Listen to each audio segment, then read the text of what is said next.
আল্লাহকে বলল, আল্লাহ আমি গোটা বিশ্বের বাদশাহ, আমি গোটা পৃথিবীর সব মানুষগুলোকে একবার লাঞ্চ খাওয়াতে চাই। কি খাওয়াতে? লাঞ্চ মানে কি? দুপুরের খাবার। আল্লাহ বলবেন নো। আল্লাহ বললেন no, it's not your job Sulaiman. Sulaiman, এটা তোমার জব না, it's my duty, it's my job, it's my business. এটা আমার কাজ, আমার কাজ তুমি করতে যাও না। সাইয়েদনা সুলাইমান বললেন, আল্লাহ আমারে ট্রাই করার চেষ্টা দেন, সুযোগ দেন, আমাকে একটু ট্রাই করার সুযোগ দেন, চেষ্টা করার সুযোগ দেন। আমি একটু চেষ্টা করতে চাই, গোটা বিশ্বের সব প্রাণীকুলকে, মৎস্যকুলকে, জিনকুলকে, মানবকুলকে খাওয়াতে চাই। আল্লাহ বললেন, সুলাইমান এইটা তোমার কাজ নয়, তুমি পারবা না, কাজটা কার? আমি রিজিক দেই। সেদিন সুলাইমান বললেন, লেট মি ট্রাই, আমাকে একটু চেষ্টা করার তৌফিক দেন, আমি একটু করি, দেখি না পারি কিনা। আল্লাহ রাজি হয় না, সুলাইমান নবীও ছাড়ে না। ভেজাল আছে না নাই?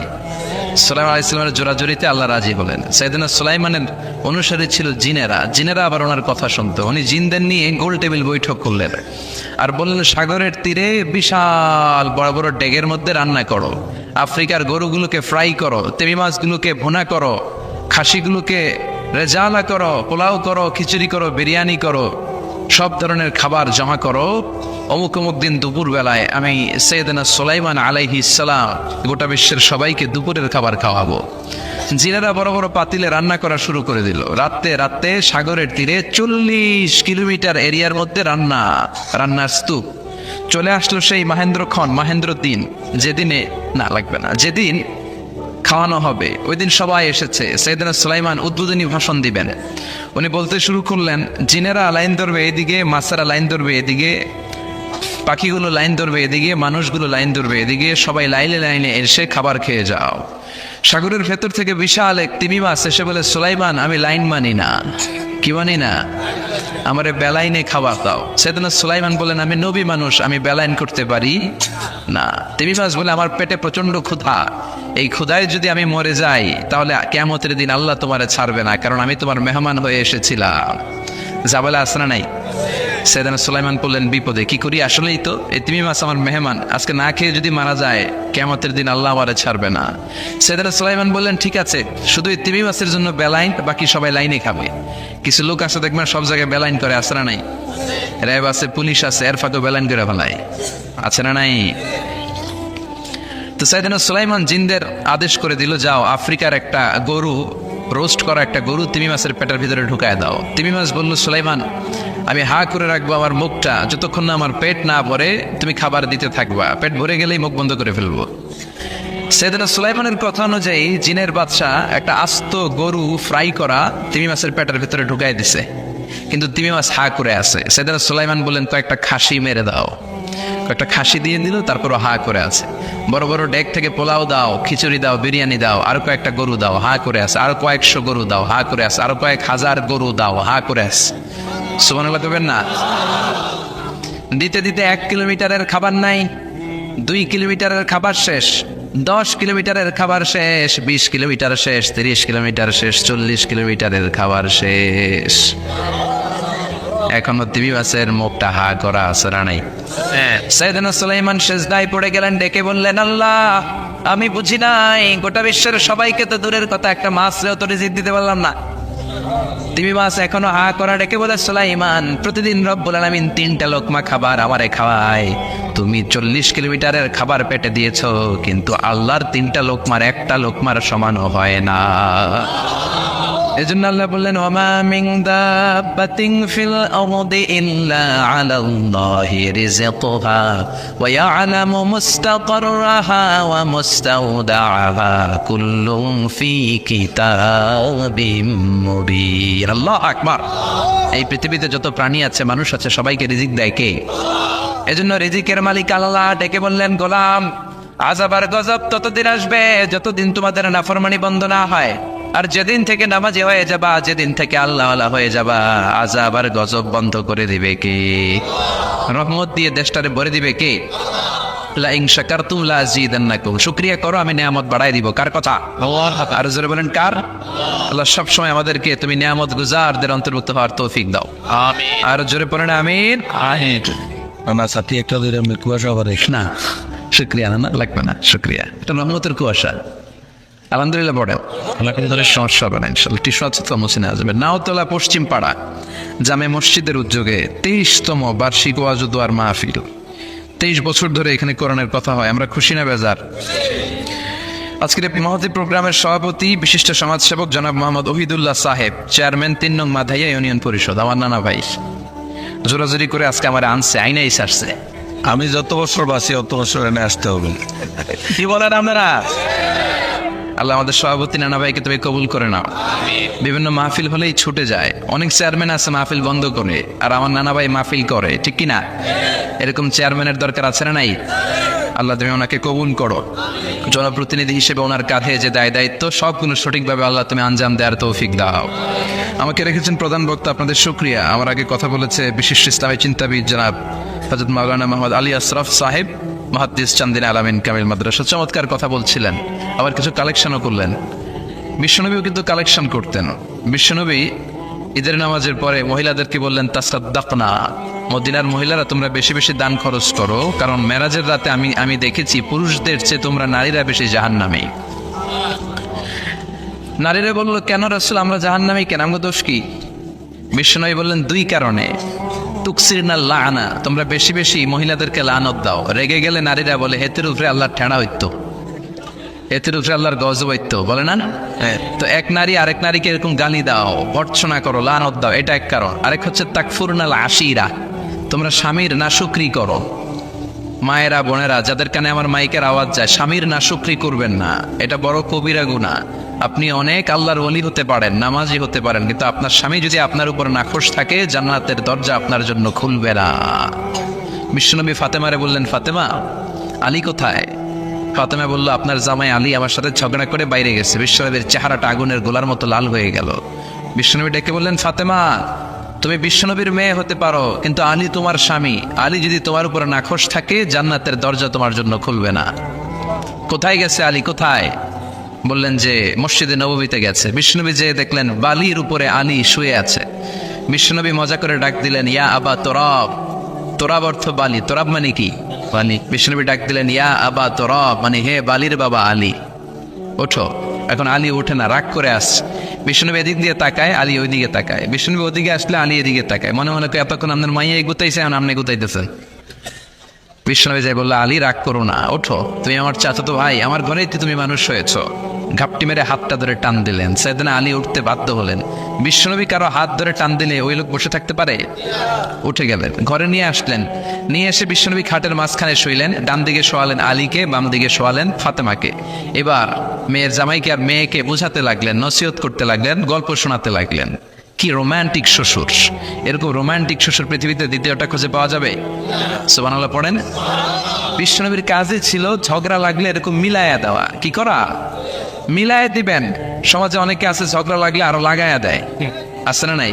আছে। আগুন লাগলে কি দিয়ে নিবান? পানি ডালতে হয়, অনেকে তেল ডালে। কি ডালে? তো আগুন আরো জ্বলে ওঠে। বিশ্বনবী বললেন, না, খবরদার, ইসলাহু জাতিল বাইন, মিলায় দিবেন। স্বামী স্ত্রীর ঝগড়া মিলায় দেন, ভাইয়ে ভাই কোপাকুপি মিলায় দেন, এলাকায় এলাকায় গ্রামে গ্রামে মারামারি না লাগাইয়া মিলায় দেন। জান্নাতে আপনার ঘরটারে বড় করে দিবে কে? বিশ্বনবীর কাজ ছিল মিলায় দেয়া। বিশ্বনবী মক্কা থেকে মদিনায় হিজরতের আগে মদিনায় 2টা গোত্র ছিল। এই গোত্রের মধ্যে 120 বছর ধরে মারামারি। কয় বছর? তুমি কেউ এই মারামারিটা বন্ধ করতে পারে না। গোত্র 2টার নাম হচ্ছে আউস আর খাজরাজ। আউস খাজরাজের মারামারি। বাবা মরে যাওয়ার সময় ছেলেরা ওসিয়ত করে যায়, নসিহত করে যায়, বাবারে আমারে কোপাইছে, তুইও কোপাবি। ওই পোলা আবার নাতিরে কয়, আমারে মারছে, তুইও মারবি। তো বংশ পরিক্রমায় মারামারি চলতেই থাকে, কেউ আর থামাইতে পারে না। বিশ্বনবী মক্কা থেকে মদিনায় হিজরত করতে এসে মদিনায় বাসাবাড়ি করে 7 দিনের মাথায় 120 বছরের মারামারি থামায় দিলেন। কি নবী ছিল! মিলায় দিতেন। ফাসলিহু বাইনা আখাওয়াইকুম, ভাইয়ে ভাইয়ে মারামারি লাগলে মিলায় দাও। স্বামী স্ত্রীর ঝগড়া হলে মিলায় দিবেন। এজন্য মায়েরা বোনেরা, বিশ্বনবী বলেছেন তাকফুরনাল আশিরা, মেয়েদের সবচেয়ে বড় একটা সমস্যা হচ্ছে স্বামীর নাশুকরি করে। স্বামী দিতে বললে ভালো, দিতে না বললে তুমি আমার জীবনে কিচ্ছু দাও নাই। এরকম আছে না নাই? স্বামী আর স্ত্রী বানায় যেজন মিস্ত্রি, সে বড় আজব কারিগর, ঠিক কিনা? এই জন্য এই সম্পর্কটা সাইয়েদানা আদম আর হাওয়া থেকে শুরু হয়েছে। কিয়ামত পর্যন্ত স্বামী আর স্ত্রীর এই সম্পর্কের মাধ্যমে গোটা বিশ্বটারে জারি রেখে দিয়েছে কে? তো এই জন্য নারীদের জন্য জান্নাতে যাওয়া সহজ। তারা যদি কিছু প্রসিডিউর মেনটেন করে, বিশ্বনবী বললেন কোন নারী যদি 4টা কাজ করে ওই নারীর জন্য 8টা জান্নাতের দরজা খুলে দিবে কে? আল মারআতু ইযা সাল্লাত খামসাহা সামাত শাহরাহা আতাআত বা'লাহা হাফিজাত ফুরুজাহা ফালতাদখুল মিন আইয়ি আবওয়াবিল জান্নাতি শাআত। মায়েরা ভালো করে শোনেন, যে নারী 5 ওয়াক্ত সালাত পড়বে, রমাদানের রোজা রাখবে, স্বামীর আনুগত্য করবে, লজ্জাস্থানের হেফাজত করবে, এই 4টা কাজ করলে আল্লাহ তাআলা তার জন্য 8টা জান্নাতের দরজা খুলে দিবেন। এই জন্য বিশ্বনবীও কালেকশন করতেন। তো বিশ্বনবী বললেন মহিলারা বেশি বেশি দান করো। এই কথা শোনার পরে মহিলারা দান করা শুরু করলো। কেউ নাকের ফুল, কেউ কানের দুল, কেউ হাতের বালা, কেউ পায়ের নপুর, কেউ গলার চেইন বিশ্বনবীর হাতে জিহাদের জন্য দান করতে শুরু করলেন। বিশ্বনবীর হাত কয়টা? একটা বলে 2টা। তো 2 হাতে বিশ্বনবী আর কয়টা নেবেন? আর নিতে পারে না। বেলাল বললেন বেলাল তোমার চাদরটা নিয়ে আস। বেলাল এরকম চাদর নিয়ে ধরলেন। বিশ্বনবী কালেকশনের ওয়াজ শুরু করলেন আর বেলাল কালেকশনের সব জিনিসপত্র গুছাতে লাগলো। কোন সুবহানাল্লাহ। এজন্য কালেকশন করাটাও সুন্নাত, তবে ওটা একটা লিমিটেশনের মধ্যে, একটা সৌন্দর্যের মধ্য দিয়ে। কিছু কিছু মাদ্রাসার ছেলে মেয়েদেরকে চাল ওঠানোর জন্য বাড়ি বাড়ি পাঠায়, আসে না নাই? এদের ছোটবেলা থেকে মানসিকতাগুলো নষ্ট করে দেওয়া হয়। কেমন করে অন্যের কাছে হাত পাতবে এটা শেখানো হয়। ইসলাম বলে আল ইয়াদুল উলিয়া খায়রুম মিন আল ইয়াদিস সুফলা, উপরের হাত নিচের হাতের চেয়ে উত্তম। যে দেয় আর যে নেয় তাদের মধ্যে সেরা যে দেয়। চিল্লা এখন ঠিক কিনা? আবার ইসলাম বলে দেওয়ার সময়ও ভারসাম্য করে দিবা, দেওয়ার সময় কিপটামি করা যাবে না, আবার ঘরে যা আছে সবও দিয়ে দেওয়া যাবে না, ঠিক কিনা? বিশ্বনবীর গায়ে একবার একটা জুব্বা, কয়টা? এক ভিক্ষুক এসে বলে নবী আমার জুব্বা নাই, আমার জুব্বা দেন। দয়ার নবী, মায়ের নবী নিজের জুব্বাটা খুলে দিয়ে ওই ভিক্ষুকের হাতে তুলে দিলেন। এখন নবীর গায়ে কোনো জুব্বা নাই। বিশ্বনবী এখন ঘর থেকে বেরোতে পারে না। সাহাবারা এসে ঘরে নক করে, বিশ্বনবী বেরোতে পারে না। আল্লাহ আয়াত নাযিল করলেন ওয়াল্লাযীনা ইযা আনফাকু লাম ইউসরিফু ওয়া লাম ইয়াকতুরু ওয়া কানা বাইনা যালিকা কাওয়ামা। মুমিন বান্দাদের গুণাবলী যখন দান করে কিপটামি করবে না, আবার অপচয়ও করবে না। এই আয়াত দিয়ে আল্লাহ বুঝাতে চাইলেন, নবীরে ধমক দিলেন, ও নবী 2টা জামা থাকলে একটা দিতেন, 3টা থাকলে একটা দিতেন, একটা যখন ছিল এইটা দিলেন কেন? এখন নিজে পড়বেন কি? সুবহানাল্লাহ করবেন না? ইসলাম তো ব্যালেন্সড রে ভাই, ইসলাম ভারসাম্যপূর্ণ। ইসলামের সব বিধানগুলো আপনার সাথে স্যুট করবে, ম্যাচ করবে, এটা জীবন ঘনিষ্ঠ। ইসলামে এমন কোনো বিধান দেয়া হয় নাই যেটা আপনার খারাপ লাগবে। অন্যান্য সব ধর্মের প্রতি শ্রদ্ধা রেখেই বলি, আমার ইসলাম যে আহকাম আমাদেরকে দিয়েছে এরকম বিধান কোনো ধর্মের ভেতরে নাই। চিল্লা এখন ঠিক কিনা? হিন্দু ভাইদের প্রতি আমি শ্রদ্ধা রাখি, কারণ অনেক হিন্দু আমার মাহফিলে এসে কথা শুনে। হিন্দু ধর্মের একটা নিয়ম ছিল সতীদাহ প্রথা। স্বামী মারা গেলে ওয়াইফকেও স্বামীর সাথে বেঁধে আগুন দিয়ে জ্বালায় দাও, ছিল না নিয়মটা? রাজা রামমোহন রায় এসে এটা উঠায় দিল। হিন্দু ধর্মে এখনো একটা নিয়ম আছে, পাক্কা হিন্দু হইতে হলে আপনাকে গোমূত্র পান করতে হবে, মানে গরুর পেশাব। লা ইলাহা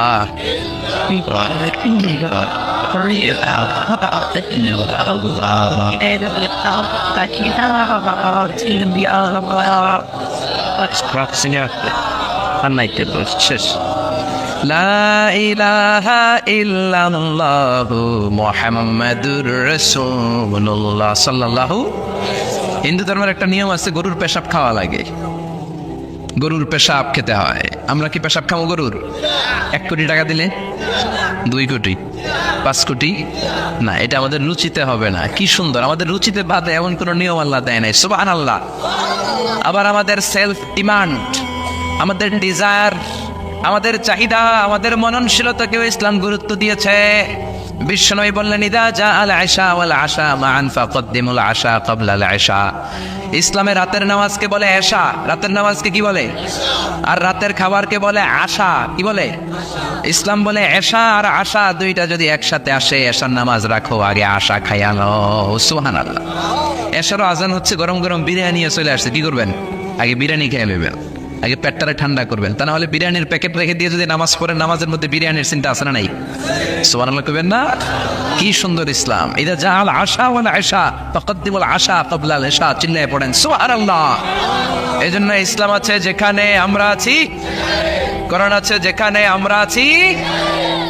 কথা বলেছেন আলী আশরাফ সাহেব, কালেকশন করতেছিলেন, ওইখান থেকে এই কথাগুলো আসলো। যারাই দান করেছেন মসজিদের জন্য আল্লাহ কবুল করো।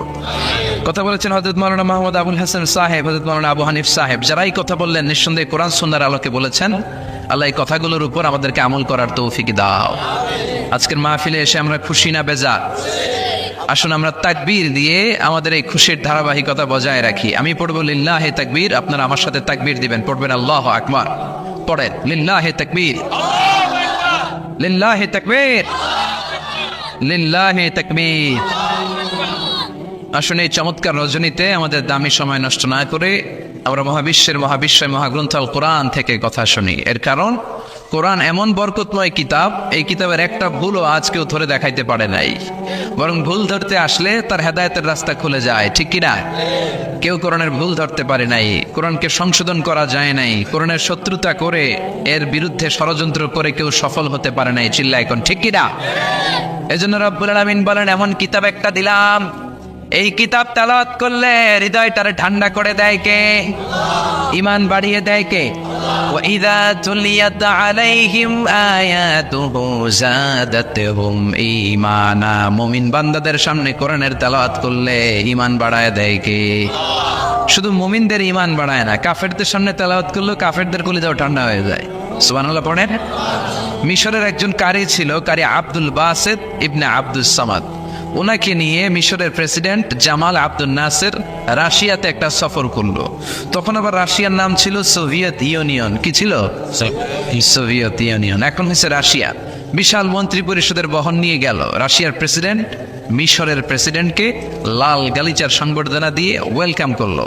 এবার মিশরের প্রেসিডেন্ট তার মন্ত্রী পরিষদকে পরিচয় করায় দিচ্ছে যে এটা হচ্ছে আমার হোম মিনিস্টার, এটা আমার এডুকেশন মিনিস্টার, এটা আমার ফিনান্স মিনিস্টার।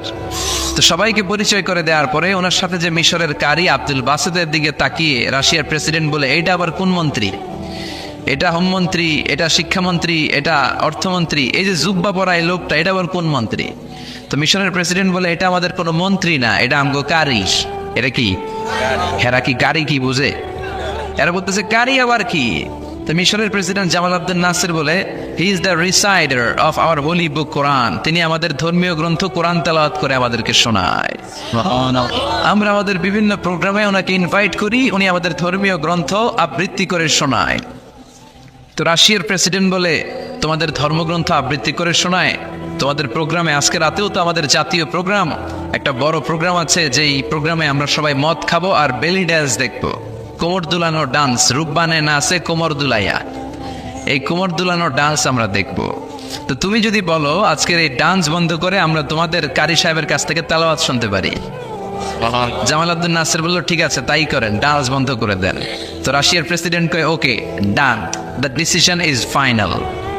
আজকে রাতে কোমর দুলানো নৃত্য হবে না, আজকে তোমাদের কারি সাহেবের তেলাওয়াত শুনবো আর মদ খাবো। কি খাবো? ড্যান্স বন্ধ করছে, মাগার মদ বন্ধ করে নেই। তো আব্দুল বাসিত রাজি হলেন, ওনাকে নিয়ে যাওয়া হলো, সিঙ্গাররা গিটার দিয়ে যেখানে গান গায় ওখানে বসানো হলো ওনারে। আর সবার হাতে মদ, উইস্কি, রেড ওয়াইন, অ্যালকোহল নিয়ে বসেছে যে মদ খাবে। রাতে এরা মদ খায়, দু এক প্যাক না খেলে এদের ঘুম হয় না। তো আব্দুল বাসিত ওই দিন তেলাওয়াত করেছিলেন চোখ বন্ধ করে। আর চোখ বন্ধ করার আগে, তেলাওয়াতের আগে আল্লাহ বলেছেন, আল্লাহ এই যে এতগুলো কমিউনিস্ট লিডার, আমি আমার গলায় তুমি যত সুর দিয়েছো, আমি দরদ দিয়ে তেলাওয়াত করব, তুমি তোমার কোরআনের বাণীটা এই কমিউনিস্ট কাফের লিডারদের অন্তরের ভিতরে ঢুকাইয়া দিও। সবাই মদ নিয়ে রেডি, উনি শুরু করলেন আউযু বিল্লাহি মিনাশ শাইতানির রাজিম বলে তেলাওয়াত শুরু করলেন। ওনার তেলাওয়াত যখন শুরু হলো, কেউ আর মদ খায় না, মদের গ্লাস রেখে দিয়ে সবাই ওনার দিকে তাকিয়ে রইল। উনি ওনার কণ্ঠে যত দরদ ছিল, সুর ছিল, সুরের ঝংকার ছিল, মেলোডি ছিল, ভয়েস ছিল, সব উজাড় করে কোরআন তেলাওয়াত করতে লাগলেন।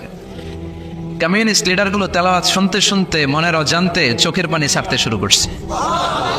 লম্বা সময় তিনি তেলাওয়াত করলেন, ওরাও মদ খাওয়া রেখে দিয়ে কান্না জুড়ে দিল। তেলাওয়াত শেষ, চোখ খুলে দেখে কেউ মদ খায় নাই, সবার চোখে পানি। মিশরের প্রেসিডেন্ট জামাল আব্দুল নাসির ওদেরকে বলল, did you understand the meaning of the verses of the holy Quran? এই যে আমাদের কারি সাহেব তেলাওয়াত করছে, তোমরা কি অর্থ বুঝছো? কয় না, বুঝি নাই। তো কান্দলা কেন? চোখে পানি কেন? কমিউনিস্ট কাফের লিডাররা বলে, আমাদের জীবনে এত সুন্দর তেলাওয়াত, সুরেলা কণ্ঠ আমরা শুনি নাই। এই তেলাওয়াতটা শুনে আমাদের হৃদয় ঠান্ডা হয়ে গেছে, যদিও বুঝি না, কিন্তু হৃদয়টা ঠান্ডা ঠান্ডা লাগে, অন্তরটা প্রশান্ত প্রশান্ত লাগে। আমাদের অন্তরে অনেক জ্বালা, অনেক যন্ত্রণা, আমাদের অনেক দুঃখ আর কষ্ট, এগুলোকে ভুলে থাকার জন্য আমরা রাতে বেলি ড্যান্স দেখি আর মদ খাই। তবে এরকম কারি যদি আমাদের দেশে থাকতো, আমরা বেলি ড্যান্স না দেখে প্রতিদিন রাতে তেলাওয়াত শুনতাম। ওই কোরআন আজও আছে না নাই? আজ সেই কোরআন আছে, হাদিস আছে, সেই ঈমান আর মানুষ নেই, সেই আলী হায়দারে ওসমান নেই। আজানের ধ্বনি আছে আগের মতোই, আজানের ধ্বনি আছে আগের মতোই, বেলালের সেই রূহ নেই, বেলালের সেই রূহ নেই। আজ সেই কোরআন আছে, হাদিস আছে, সেই ঈমান আর মানুষ নেই, সেই আলী হায়দারে ওসমান নেই। চিল্লা এখন ঠিক কিনা? এজন্য কোরআন আজও আছে। ওই কোরআন থেকে দরদ দিয়ে তেলাওয়াত করতে পারলে কাফেরদের হৃদয়কেও ঠান্ডা করে দিবে কে? এজন্য এই কিতাব এমন কিতাব যেই কিতাবের ভুল খুঁজে বের করা যায় না। ভুল ধরতে আসলেই তার ভুলটাই আল্লাহ তার চোখের সামনে তুলে ধরে। চিল্লায় বলেন ঠিক কিনা? সেই কোরআন থেকে আমরা কথা শুনবো, সেই কোরআনের আলোতে নিজেদেরকে আমরা আলোকিত করার চেষ্টা করব। রাজি আছেন? অনেক রাত, সময় আমাদের কম, কথা আমাদের বেশি। আসুন সরাসরি আমরা যতক্ষণ মহাবিশ্বের আমরা আসেননি মহাবিশ্বয় মহাগ্রন্থ আল কোরআন আল করিম থেকে আমরা কথা শুনবো। আমি আমার খুতবার শুরুতে সূরাত বনী ইসরাইলের ছোট্ট একটা আয়াত তেলাওয়াত করেছি। আজকের এই চমৎকার রাতে এর আলোকে কিছু কথা শুনবো। সবাই পড়েন ইনশাআল্লাহ। সূরা বনী ইসরাইলের এই 23 নম্বর আয়াতে আল্লাহ তাআলা ইরশাদ করে বলছেন, ও আমার গোলামেরা, আমি আল্লাহর পক্ষ থেকে তোমাদের জন্য স্পেশাল 2টা ফায়সালা আছে, স্পেশাল 2টা ঘোষণা আছে। এই ঘোষণাগুলার কোনো নড়চড় হবে না, অনড় ঘোষণা। ফায়সালা কয়টা? 2টা। রব্বুল আলামিন বলেন, ওয়াকাদা রাব্বুকা আল্লা তা'বুদু ইল্লা ইয়্যাহু ওয়া বিল ওয়ালিদাইনি ইহসানা। আমি আল্লাহর প্রথম ফায়সালা হলো আল্লাহ তা'বুদু ইল্লা ইয়্যাহ। এই জমিনে কারো ইবাদত করা যাবে না একজনের ছাড়া, তিনি কে? কারো জিকির করা যাবে না একজনের ছাড়া, তিনি কে? কাউকে সেজদা দেয়া যাবে না একজনকে ছাড়া, তিনি কে? এখন আপনি যদি মসজিদেও সেজদা দেন, মাজারেও সেজদা দেন, তাহলে কি আপনি আল্লাহর বান্দা হতে পারলেন নাকি? মাজারে সেজদা দেয়া যাবে না, সেজদা দিতে হবে মসজিদে। সেজদা পাওয়ার অধিকারী একজন। এজন্য আল্লাহ বলেন, ওয়াসজুদ ওয়াক্তারিব, সেজদা দাও আমার নিকটবর্তী হও। বান্দা যখন সেজদা দেয়, বান্দা আল্লাহর কাছে চলে যায়। দেখা যায় মসজিদের মধ্যে সেজদা পড়ে, কার্পেটের মধ্যে সেজদা পড়ে, জায়নামাজে পড়ে। আল্লাহ বলে না, জায়নামাজে পড়ে নাই, আমি আল্লাহর কুদরতি পায়ের উপরে তোর সেজদাটা পড়েছে। এজন্য সেজদা দেওয়ার দরকার আছে না নাই? যারা সেজদা দেয় তাদের সাথে কোরআনের আইন বাস্তবায়নের দরকার আছে না নাই? এজন্য আল্লাহ বললেন, আমার ফায়সালা 2টা। জোরে বলেন কয়টা? 1 নম্বর ফায়সালা, আল্লাহ তা'বুদু ইল্লা ইয়্যা, এক আল্লাহ ছাড়া অন্য কারো ইবাদত করা যাবে না। আল্লাহ বললেন, জিন জাতি আর মানব জাতি, এই 2টা জাতিকে আমি তৈরি করেছি শুধুমাত্র আমার ইবাদতের জন্য। কার কথা? আমা খালাকাতুল জিন্না ওয়াল ইনসা ইল্লা লিয়াবুদুন। জিন জাতি এবং মানব জাতিকে আমি তৈরি করলাম আমার ইবাদতের জন্য। কার ইবাদত? ডাকবেন কারে? নাকি খাজা বাবারে? কেউ ফিরে না খালি হাতে, খাজারে তোর দরবারেতে, বলে না? ভুয়া কথা। দরবারে যে খালি হাতে ফিরে না, এটা একটা ভুয়া কথা। কত দরবার থেকে মানুষ খালি হাতে ফিরে। জামা নিয়ে গেছে, জামা হারাই গেছে। মোবাইল নিয়ে গেছে, মোবাইল চুরি হয়ে গেছে। জুতা নিয়ে গেছে, জুতা চুরি নিয়ে গেছে। এখন খালি হাতে খালি পায়ে ফিরে আসে, এরকম আছে না নাই? একটা দরবার থেকে কেউ কোনোদিন খালি হাতে ফিরে না। দরবারটা কার দরবার? কেউ ফিরে না খালি হাতে, আল্লাহর তোর দরবারেতে। বলেন, কেউ ফিরে না। আমরা নামাজে আল্লাহরে বলি, আল্লাহ ইহদিনাস সিরাতাল মুস্তাকিম, আমাদেরকে আপনি সিরাতুল মুস্তাকিম দেন। বলি কি বলি না? আল্লাহ বলে, ওয়া আনি'বুদুনি হাযা সিরাতুম মুস্তাকিম। তোমরা আমি আল্লাহর ইবাদত করো, আমি আল্লাহর ইবাদত করাটাই হলো সিরাতুল মুস্তাকিম। সুবহানাল্লাহ। এবার আপনি দেখবেন, আপনি ইবাদত করেন কার? আপনার সেজদা যদি শুধু মসজিদে পড়ে, তার মানে আপনি সিরাতুল মুস্তাকিমের উপর আছেন না নাই? কিন্তু যদি দেখেন কিছু সেজদা পড়ে মসজিদে, কিছু পড়ে মাজারে, তাইলে ভেজাল আছে না নাই? মাজার ব্যবসা বাংলাদেশে আছে না নাই?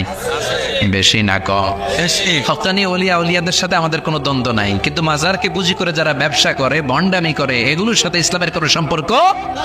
তো দিল বান্দা কালমা চোরে, না পায় শ্মশান না পায় ঘর, দিন থাকিতে আয়রে পথে ছাইড়া দে ভণ্ডামি ভণ্ডামি ভণ্ডামি ভণ্ডামি, ছাইড়া দে ভণ্ডামি। নামাজ কালাম পড়ে না, ইবলিশ শয়তানের নান, আসরা নাই দরবারের খাদেম, নামাজ নাই, রোজা নাই, লাল সালু পড়ে, চুলার দাড়ির ভেতরে জটলা, 3 মাসও গোসল করে না, আছাড়া নাই, নামাজ রোজা করে না, ইবলিশ শয়তানের নানা, ধর্মের একখান খুঁটি ধইরা কয়দিন করবা হয়রানি, ভণ্ডামি ভণ্ডামি ভণ্ডামি, ছাইড়া দে ভণ্ডামি।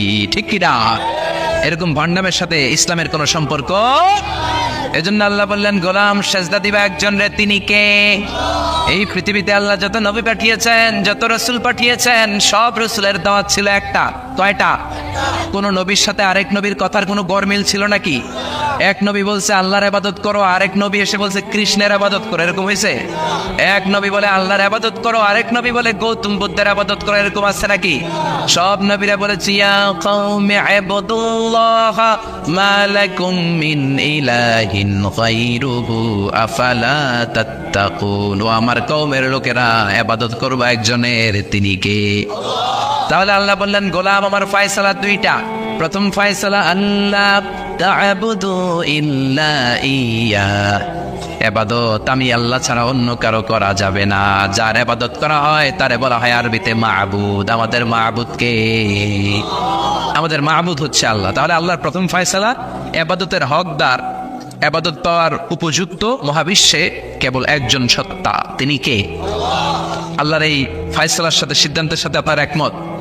দ্বিমত নাই কেউ? না, কেউ নাই? জি না। তাহলে দ্বিতীয় ফয়সালাটা শুনি। হ্যাঁ, আল্লাহ বললেন ওয়াবিল ওয়ালিদাইনি ইহসানা। আমি আল্লাহর প্রথম ফয়সালা, আমি ছাড়া কারো ইবাদত চলবে না। আমি আল্লাহর দ্বিতীয় ফয়সালা, মাতা পিতার সাথে তোমরা ইহসান করবা, মাতা পিতার সাথে ভালো আচরণ করবা, মাতা পিতার কাছ থেকে দোয়া নিবা।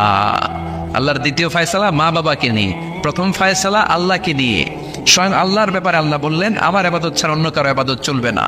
দ্বিতীয় ফয়সালা বললেন আমার ইবাদতের পরেই যে বড় ফরজটা তোমাদের উপর আমি চাপিয়ে দিলাম, মাতা পিতার খেদমত। চিল্লায় এখন আল্লাহু আকবার।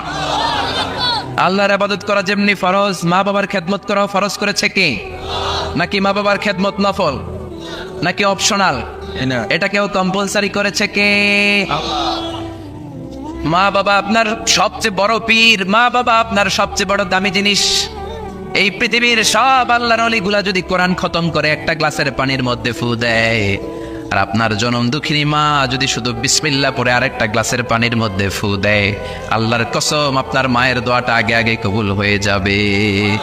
ওগো মা তুমি এই ধরনের শ্রেষ্ঠ নেয়ামত, তোমারই পদতলে রয়েছে জান্নাত। ওগো মা তুমি এই ধরনের শ্রেষ্ঠ নেয়ামত, তোমারই পদতলে রয়েছে জান্নাত। ঠিক কিনা? এজন্য আল্লাহ বললেন প্রথম ফয়সালা আমি আল্লাহর ইবাদত করবা, দ্বিতীয় ফয়সালা মা বাবার সাথে ইহসান করবা। কি করবা? ইহসান। সবাই বলেন। এগুলো কোরআনে বর্ণিত টার্মিনোলজি, মানে পরিভাষা, এগুলো মুখস্থ করবেন। দুনিয়াতে কত পরিভাষা মুখস্থ করছেন, কত জ্যামিতির সূত্র মুখস্থ করেছেন, কত ইংরেজি ভাব সম্প্রসারণ মুখস্থ করেছেন, কিন্তু কোরআনের কথাগুলো মানে শুনতে চায় না। মাতা পিতার প্রতি আমরা সবাই আজকে থেকে ইহসান করব। কি করব? আমরা বললাম আল্লাহ ইহসান কি? ইহসানের ব্যাখ্যা দেন। আল্লাহ নিজেই কোরআনে ইহসানের ব্যাখ্যা দিলেন, ইম্মা ইয়াবলুগান্না ইনদাকাল কিবারা আহাদুহুমা আও কিলাহুমা ফালা তাকুল লাহুমা উফ। ইহসানের ব্যাখ্যা হলো, আল্লাহ বললেন ইহসানের ব্যাখ্যা কি? শোনো শোনো।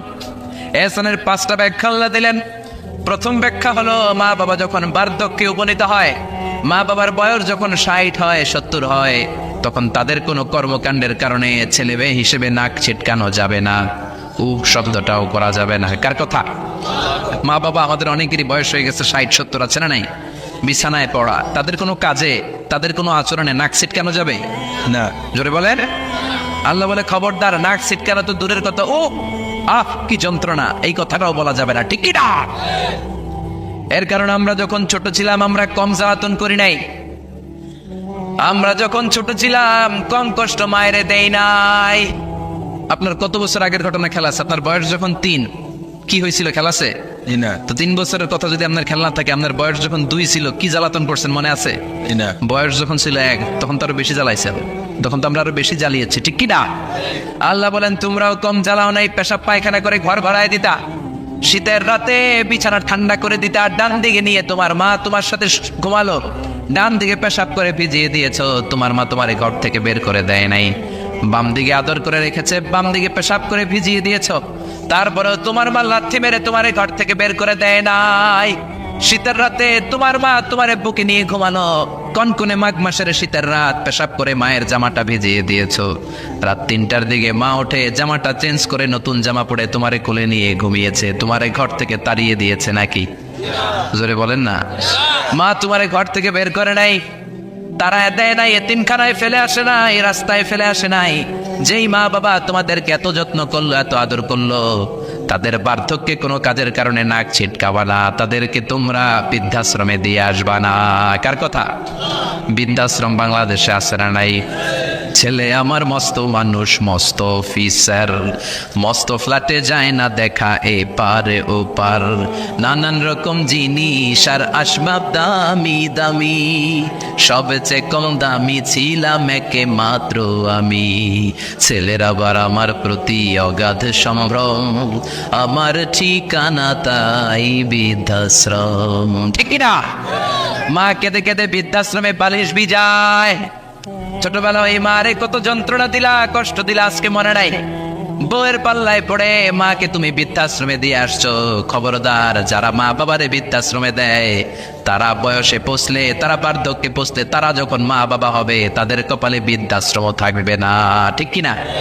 যে ডাকাত মা বাবারে বৃদ্ধাশ্রমে দিয়ে এসেছো, তোমার কপালে বৃদ্ধাশ্রম নাই, ভাঙ্গা থালা হাতে নিয়ে তুই ভিক্ষা করে খাবি, চিল্লা এখন, ঠিক কিনা? আল্লাহ বললেন খবরদার, আমি আল্লাহর 2টা ফয়সালা, প্রথম ফয়সালা ইবাদত হবে একজনের, তিনি কে? আর ইহসান করবা মা বাবার সাথে। আমরা বললাম ইহসান কি? আল্লাহ বললেন মা বাবা যখন বার্ধক্যে পৌঁছে, খবরদার তাদের কোনো কাজে নাক ছিটকাবা না, বৃদ্ধাশ্রমে দিবা না, তাদের খেদমত করবা, তোমার জীবনটারে উজালা করে দিবে কে? জোরে বলেন না। আল্লাহ বললেন ইহসানের 2 নাম্বার ব্যাখ্যা, ওয়ালা তানহারহুমা ওয়া কুল লাহুমা কাওলান কারীমা, মা বাবারে ধমক দিও না। কি দিও না? অনেকে মা বাবারে ধমক দেয়, কি দেয় না? উদাদে জোরে কোন? সবার সাথে ভালো আচরণ, ঘরে ঢুকলেই মারে বকা দেয়, গালি দেয়, আছে না নাই? বাবারে ডাকে বুড়া, মারে ডাকে বুড়ি, আছে না নাই? তুমি কেমন করে বাবারে বুড়া ডাকলা, মারে বুড়ি ডাকলা? তাদের এই বয়সটা তো এমনি এমনি হয় নাই, তোমারে লালন পালন করতে যে তারা তাদের জীবন যৌবন হারিয়ে আজকে বুড়া বুড়ি, ঠিক কিনা? তোমাকে মানুষের মতো মানুষ করতে যে তারা তাদের জমি হারালো, তোমারে বিদেশ পাঠাতে যে তারা তাদের পিঠে মাটি হারালো। খবরদার, এরকম দয়াময় মা বাবাকে ধমক দিও না। কার কথা? ওয়ালা তানহারহুমা। 3 নাম্বার ব্যাখ্যা, আল্লাহ বললেন ওয়াকুল লাহুমা কাওলান কারীমা, মা বাবার সাথে কোমল আচরণ করো, মোলায়েম ভাষায় কথা বলো, নরম ভাষায় কথা বলো। কি ভাষায়? নরম ভাষায়। অনেকে আছে দেখবেন সবার সাথে খুব মিষ্টি আলাপ, বন্ধু বান্ধবের সাথে ভালো আচরণ, বাজারে গেলে ভালো আচরণ, স্কুলে ভালো আচরণ, ঘরে ঢুকলে মায়ের গালি দেয়, আছে না নাই? বাপের গালি দেয়, আছে না নাই? ফ্যান্সি ডিলের টাকার জন্য মারে লাথি মেরে ঘর থেকে বের করে দেয়, এরকম ডাকাত আছে না নাই? আল্লাহ বললেন খবরদার, যত ভদ্রতা তুমি জানো, যত নম্রতা জানো, যত কার্টিসি তুমি জানো, সব কার্টিসি তুমি তোমার মা বাবার জন্য খরচ করবা। এরপর আল্লাহ বললেন ওয়াখফিদ লাহুমা জানাহায যুল্লি মিনার রাহমাতি ওয়া কুর রাব্বিরহামহুমা কামা রাব্বায়ানি সাগীরা। তোমার যত ক্ষমতা আছে, সম্পদ আছে, মা বাবার জন্য বিলিয়ে দাও। বেতন পেলে টাকাটা আগে মায়ের হাতে দাও, বউরে তো দিবেনি, আগে কিছু মায়ের হাতে দিয়ে, ঠিক কিনা? গিফট দিলে আগে মায়ের গিফট দাও, বরকত দিয়ে দিবে কে? সমাজে মারে মার হাতে তুলে দাও, বরকত আছে না নাই? মায়ের হাতে আগে দিলে ওই বেতনের ভেতরে বরকত ঢুকায় দিবে কে? আর বাবা মা 1জন কিংবা 2জন যদি দুনিয়া ছেড়ে বিদায় নেয়, তাদের কবরের সামনে দাঁড়িয়ে চোখের পানি ছেড়ে পড়তে আরম্ভ করো রব্বির হামহুমা কামা রাব্বায়ানি সাগীরা ওয়া কুর রাব্বির হামহুমা কামা রাব্বায়ানি সাগীরা। ও আল্লাহ, মা বাবা দুজন যেমনি আমাদেরকে আদর করেছে, মা বাবার কবরে তুমি আমাদের বাবা মা দুইজনকে আদরের চাদরে ঢেকে নিও। পড়ে না আমিন। যাদের বাবা মা নাই এই দোয়াটা করবেন, প্রত্যেক নামাজের পরে আব্বা আম্মার জন্য এই দোয়াটা করতে হবে। নাই রাজি আছেন তো? আমরা যারা আব্বা আম্মা হারিয়েছি, আল্লাহ তাদের কবরগুলারে তুমি জান্নাতের বাগান বানাও। এজন্য মা বাবার সাথে ভালো আচরণ এটা ফরজ। যুবক ভাইয়েরা, রক্ত গরম, মাথা ঠিক থাকে না, মার সাথে কি বলো, বাবার সাথে কি আচরণ করো। যেই বাবা মা তাদের জীবন যৌবন শেষ করলো তোমার জন্য, খবরদার ওই বাবা মারে গালি দিও না। তুমি নামাজি হতে পারো, তুমি আল্লাহর ওলি হতে পারো, হাজী সাহেব হতে পারো, কিন্তু মা বাবা যদি তোমার উপর না খুশ হয়, তোমার দুনিয়াও শেষ, আখিরাতও আমও শেষ। সালাও। এজন্য বিশ্বনবী বললেন সবচেয়ে ভালো আমল মা বাবার সাথে ভালো আচরণ। আরবিতে এটারে বলে বিররুল ওয়ালিদাইন। কি বলে? এক সাহাবী বলল, নবী আইয়ুল আমালি আফদাল, এই পৃথিবীর বুকে সবচাইতে সেরা আমল কোনটা? বিষ্ণু বললেন তিনটা। কয়টা? এক নম্বরে আসসালাতু ফি ওয়াক্তিহা, সময় মতো নামাজ, আজান হওয়ার সাথে সাথে নামাজ পড়বা, এর চেয়ে ভালো কাজ আর নাই, ঠিক কি না? সালাতে কায়েম করো, সালাতে কায়েম করো, হবে সম্মানী তুমি, হবে জান্নাতি তুমি, হবে সম্মানী তুমি, হবে জান্নাতি তুমি, দিবে কাল হাসরে শীতল ছায়া আরশে আজিম, রাব্বিয়াল আলা রাব্বিয়াল আযীম। সুবহানাল্লাহ পড়েন। এক নাম্বার হলো আসসালাতু ফি ওয়াক্তিহা, সময় মতো নামাজ পড়া। দুই নম্বরে বিররুল ওয়ালিদাইন, মাতা পিতার খেদমত করা। তিন নম্বরে আল জিহাদু ফি সাবিলিল্লাহ, আল্লাহর রাস্তায় জিহাদ করা। আল্লাহর রাস্তায় জিহাদের দরকার আছে না নাই? আছে। এই তিনটা আমল সেরা। নামাজ যেমনি সেরা, মাতা পিতার সাথে ভালো আচরণ সেরা, জিহাদ করা সেরা।